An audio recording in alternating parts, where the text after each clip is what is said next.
Friends life insurance company तरफ एठी बहुत सारा जॉब वैकेंसी आउट हो सारी वर्तमान जदि आपण मैंने ओनली ग्रेजुएशन पास आउट करिसेंती ताहाले आपण मानक पई बहुत भल अपॉर्चुनिटी एठी रही जदि आपण मैंने ओनली ग्रेजुएशन पास करके जदि जॉब करिया पई चाहउछंती एंड आपण मानक जदि 21 वर्ष रु अधिक होईची जदि भी आपण मानक 21 वर्ष हेईची ताहाले आपण माने एठी जॉब करि परिबे एंड जदि आपण माने एठी जॉब करूछंती ताहाले आपण मानकर एठी सैलरी जाकी बेसिक पे ही रहउची आपण मानकर 80,000 रही जाउची तो 80,000 टंका एठी मासिक दरमा अछि जदि आपण माने भल जदि ऑर्गेनाइजेशन सेक्टर रे जॉब करिया पई चाहउछंती निजर प्रथम जॉब भी जदि करिया पई चाहउछंती ताहाले आपण मानक पई बहुत भल अपॉर्चुनिटी रहिबो।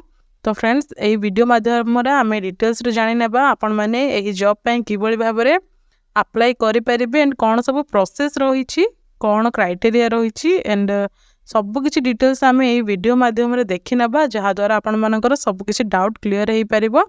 तो चलंतु आउ डेरी न करिकी सब किछि डिटेल्स देखि नेबा एंड आपण माने भी अप्लाई करि परिबे। तो चलंतु देखिबा।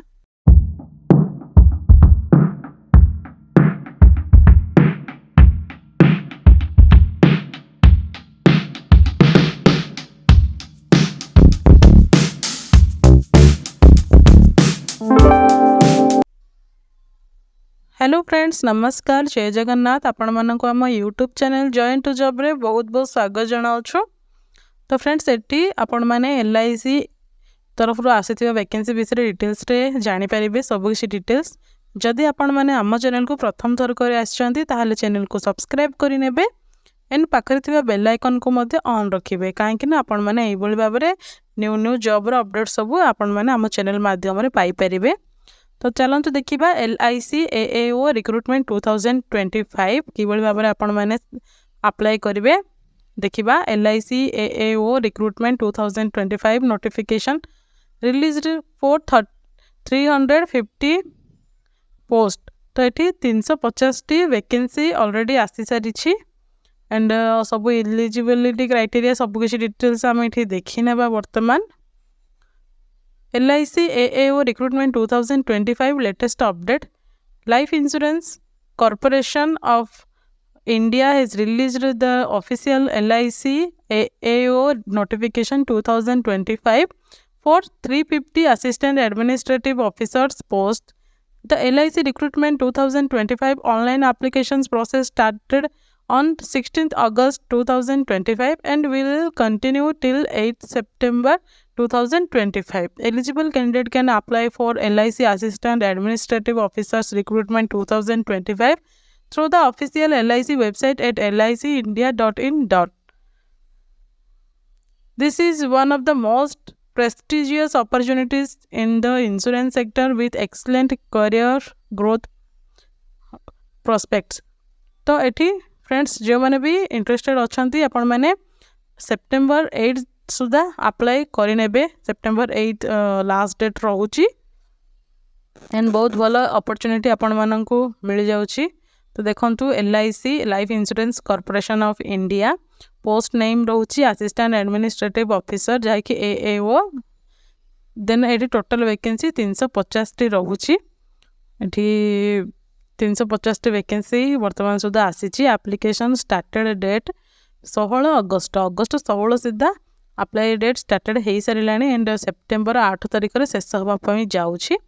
प्रिलिमिनारी एग्जाम देखो ये अक्टोबर 3 तारिख प्रिलिमिनारी एग्जाम रहिबो। मेन एग्जाम ये नवेम्बर 8 तारिख में रोचे एंड एजुकेशनल क्वालिफिकेशन देखो ये bachelors degree in any discipline. तो आपण मानकर बैचलर्स डिग्री थिले आपण माने ए जॉब टी को करि परिबे। एज लिमिट 21 टू 30 वर्ष बयस मध्य रहिथिले आपण माने एथि पई अप्लाई करि परिबे।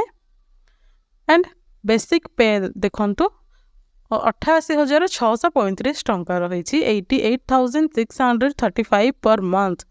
आपण मानकु एठी 88,000 टंका सैलरी मिल जिवो जैकि बेसिक पे रोची एंड टोटल सैलरी जदि देखिबा एठी देखंतु टोटल सैलरी रे अप्रोक्सीमेटली 1,26,000 पर मंथ जहाँकि अलगा सबू बेनिफिट्स गुड़िक एड होगी आपण सैलरी भी ये अधिक ऑफिशियल वेबसाइट lic.licindia.in रे बर्तमान आम विजिट करवा एंड यह कि भाव में अप्लाई करवा ताहा भी आम देखा देन देखु the LIC assistant administrative officers recruitment 2025 is a highly sought after opportunities for graduate looking to build a career in the insurance sector.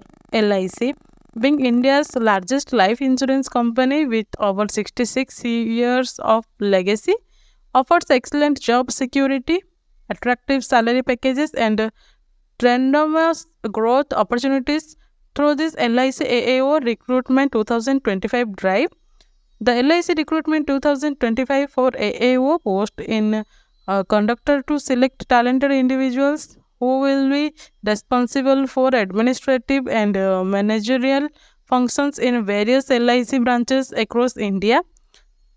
Selected candidate will undergo comprehensive training before being posted to their respective locations. तो ये से location को आपण को गला बेले training मध्य आपण मानक प्रोवाइड कर दिया जीवो तो यहाँ 66 वर्ष पुराना कंपनी रही एंड आपण मानक जॉब रो सिक्योरिटी भी हाई रही तो जो मैंने भी सब ओडिशा रे भुवनेश्वर लोकेशन रे भी जॉब करने चाहूँगी से मैंने जॉब टी को भी पाई परिबे लोकेशन वाइज केते सब एंड डिस्ट्रिक्ट वाइज कौन कौन सब वैकेंसी रही देखा आम जो मैंने सब ओडिशा कैंडिडेट मैंने अच्छा से मैंने भी ओडिशा रे करि परिबे organisation life insurance corporation of India LIC post name assistant administrative officer advertisement number ये batch 32 batch total vacancy 350 job type central government job रोची पब्लिक सेक्टर रे आपण मानकर सेंट्रल गवर्नमेंट जॉब रोची job location all India transferable रही selection process रे आपण मानकर प्रिलिम्स हम देन मेन्स हम देन इंटरव्यू देन मेडिकल पर आपण मानकर सिलेक्शन रहिबो तो ये एप्लिकेशन स्टार्ट डेट तो ऑलरेडी आपण माने जाने सारे या पूर्वर तो आउ डिस्कस करी वीडियो टी को लॉन्ग करबा किछि रिक्वायर नाही देन देखंतु कैटेगरी अनरिजर्व्ड यूआर मानक पई 142 टी रही एंड EWS कैंडिडेट मानक पई 38 OBC कैंडिडेट मानक पई 91 रही SC कैंडिडेट मानक पई 51 ST कैंडिडेट मानक पई 28 रही टोटल एठी 350 वैकेंसीज आउट हेज तो देखंतु एठी नेक्स्ट एठी आपण मानकर बैचलर्स डिग्री थिले आपण माने एथि अप्लाई करि परिबे एंड फाइनल ईयर स्टूडेंट माने अप्लाई करेंगे से माने नॉट एलिजिबल रही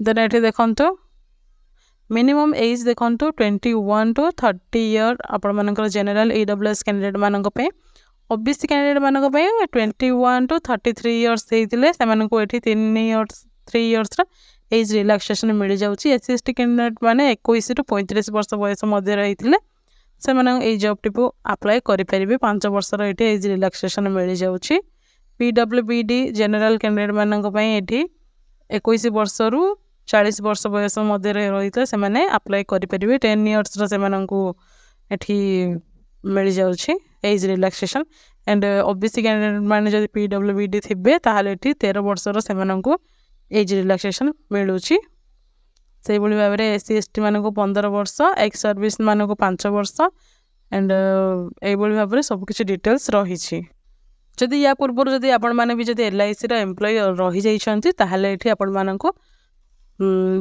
5 इयर्स रो एडिशनल 5 इयर्स मिल जाउछि तो देखंतु आपण मानकर आपण माने मस्ट बी इंडियन सिटीजन आपण माने इंडिया रो ही होइतले एथि पई अप्लाई करि परिबे तो ये एप्लिकेशन फीस रे जनरल EWS OBC कैंडिडेट मानक पई 700 टंका रही 700 plus transaction charges plus GST रहउछि and SC ST PWBD candidate मानक पई 85 रहउछि 85 रुपीस चार्ज रहउछि पेमेंट बोर्ड ऑनलाइन ओनली रही डेबिट कार्ड किंबा credit card net banking UPI wallets रो आपण माने डेबिट करि परिबे fee once paid will not be refunded under any circumstances तो आपण माने जहाँ पेमेंट करेंगे ये आपण मानू रिटर्न मिलिबो नाही।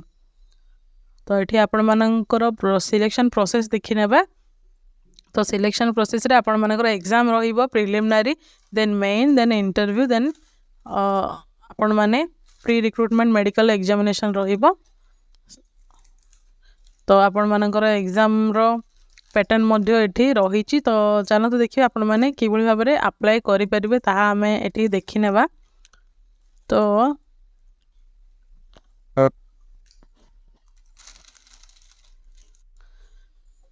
तो फ्रेंड्स यार रहिला ऑफिशियल वेबसाइट आपण माने डिस्क्रिप्शन बॉक्स रे पाई जिबे। तो एठू आपण माने डायरेक्ट अप्लाई करि परिबे। तो किबोली भाबरे अप्लाई करिवे ताहा हमें एठी वर्तमान देखि नेबा। तो चलंतु